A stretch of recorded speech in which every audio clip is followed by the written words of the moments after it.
Olá, povo de Deus, 16º dia do nosso jejum, hoje penúltimo dia também, terça-feira, amanhã quarta-feira é o último dia de jejum. Então, glória a Deus, você que tem perseverado, parabéns, porque, de fato, de verdade, esse é um motivo nobre, motivo para parabenizar mesmo, porque enquanto que nossa natureza pede conforto, nossa natureza pede prazeres, nós, como povo de Deus, estamos nos oferecendo como sacrifício vivo, santo e agradável ao Senhor.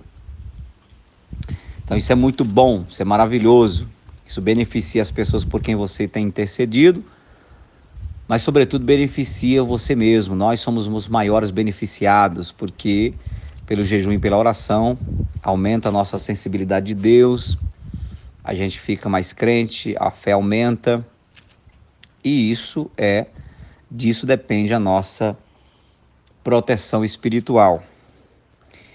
O devocional de hoje está em Marcos, capítulo 1, versículo 21 em diante, quando a Bíblia diz que Jesus expulsa um espírito imundo. Eles foram para Cafarnaum e logo que chegou o sábado, Jesus entrou na sinagoga e começou a ensinar. Todos ficavam maravilhados com o seu ensino, porque lhes ensinava como alguém que tem autoridade e não como os mestres da lei.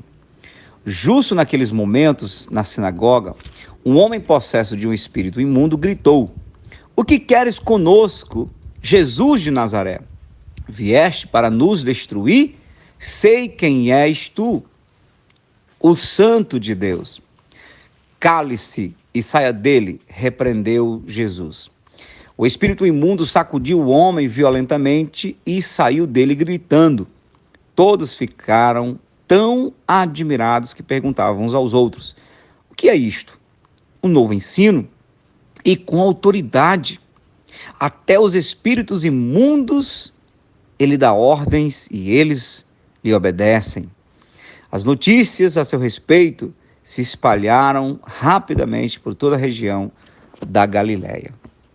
Então aqui nós temos Jesus efetuando o seu ministério. O ministério de Jesus foi o ministério do ensino, não é? Ele veio para ensinar como a gente deve viver. Mas Jesus sabia que não adiantava ele liberar ensinamentos sem evidências, por dois motivos. Primeiro, que as evidências autenticam o que se fala. Uma árvore, ela é autenticada, ela é definida pelo fruto, ok? Então, quando Jesus diz que veio para libertar o ser humano do pecado, ele precisava demonstrar isso de alguma maneira. Então, quando ele liberta as pessoas, quando cura os enfermos, expulsa os demônios, ele está dizendo: o que eu estou dizendo, o que eu estou ensinando é a verdade. Olha aqui a prova. Segundo motivo pelo que Jesus efetuava milagres e libertação, é porque ele sabia que as pessoas não tinham condições nem de entender, nem de tomarem atitudes de fé até que fossem libertas. Tem muita gente que entende a palavra, que tem vontade de viver o ensino, mas não tem condição, porque estão presas, estão dominadas por espíritos malignos. Então, para que essas pessoas tivessem condição de seguir o ensino de Jesus, elas precisavam ser libertas, e Jesus então as libertava. O gadareno, por exemplo, quando ele libertou de uma multidão de demônios, imediatamente ele disse: "Senhor, deixa eu te seguir." Antes ele queria jogar pedra em Jesus, mas depois da libertação ele quer seguir Jesus.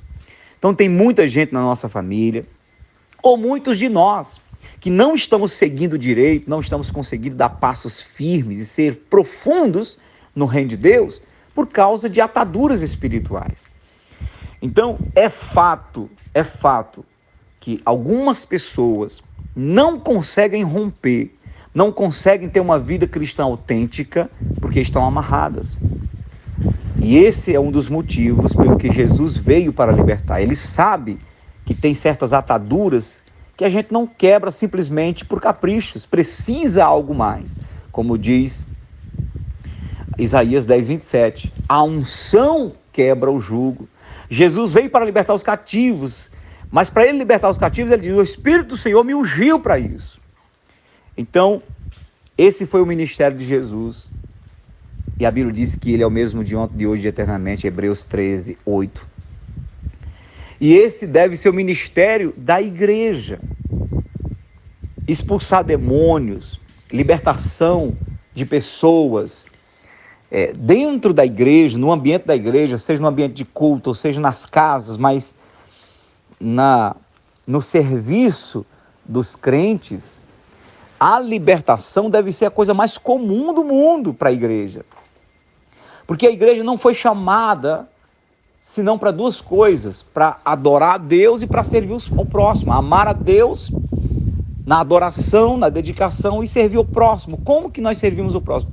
Com o evangelho, com a boa notícia. E que boa notícia é essa? Que o Senhor veio para libertar os cativos. Então, essa é a prática da igreja. Nós só servimos o nosso próximo de verdade quando nós liberamos o nosso próximo. Quando nós conseguimos tirar os nossos amigos, nossos familiares, as pessoas que vêm para o nosso ambiente, tirá-las das cadeias espirituais. E esse é o real motivo pelo que Deus nos encaminhou para essa campanha de libertação. Libertar aqueles que já estão crentes, já nasceram de novo, mas ainda estão debaixo de influência maligna, ainda não foram libertos de certos vícios, certos hábitos, certas tendências pecaminosas. E então, em nome de Jesus, nós vamos proclamar libertação, vamos declarar essas cadeias quebradas. Se alguém tem espírito alojando em alguma parte da sua vida, vai ter que ir embora em nome de Jesus.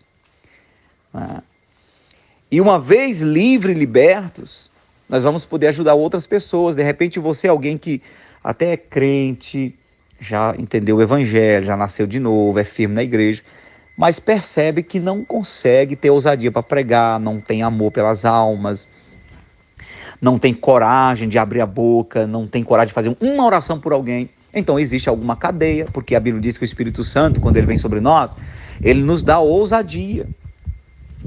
Então você também vai ser liberto, você também vai ser livre para poder avançar e bater na porta do inferno, resgatando vidas para o Senhor Jesus. Então, em nome do Senhor, receba essa palavra. Jesus, o ministério dele, foi libertando as pessoas de espíritos malignos. O ministério dos apóstolos foi libertando pessoas de espíritos malignos, expulsando os demônios em nome de Jesus. Quando a igreja se apagou ao longo da história, quando a religião cristã passou a ser a oficial de Roma, a igreja se apagou. A igreja não teve mais capacidade de expulsar os demônios, por isso que se criou o caminho dos exorcismos. Os padres passavam a exorcizar, que são rituais para tentar convencer demônios de sair de pessoas, porque essa prática é uma prática antiga, pagã. E quando a igreja foi reformada no tempo de Lutero, a igreja foi reformada na palavra, na teologia, mas ainda não se tinha a prática de se expulsar demônio, apesar de Lutero ser alguém que lutava contra Satanás cara a cara. Expulsar demônio passou a acontecer a partir do século XVIII, quando John Wesley passou a experimentar o avivamento, e os demônios começaram a sentir, a se incomodar com o fogo do Espírito. E de lá para cá foi se restaurando o carisma, se restaurando essa autoridade contra o mal, e então a igreja passou a ter essa marca, uma igreja que consegue expulsar os demônios. E nos avivamentos pentecostais, aí do século XX, do começo do século XX para cá, é que então Deus tem restaurado completamente nos ministérios a prática de se expulsar demônio, porque era a prática dos discípulos, porque era a prática de Jesus, porque os demônios eles ainda existem, estão aí atormentando e possuindo as pessoas, e só existe um lugar onde esses demônios podem sair definitivamente dessas pessoas. Esse lugar se chama a Igreja do Senhor Jesus Cristo, porque é ela que recebeu o poder contra o inferno. Esse lugar não é centro de macumba, não é espiritismo, não é gente benzedor. Não, o lugar de se expulsar demônio é dentro da igreja. E a igreja, ela foi chamada para isso. Então você é alvo desse poder maravilhoso de Jesus, que te torna livre, mas não somente isso, que também te dá condição de livrar outras pessoas. Que Deus abençoe em nome de Jesus.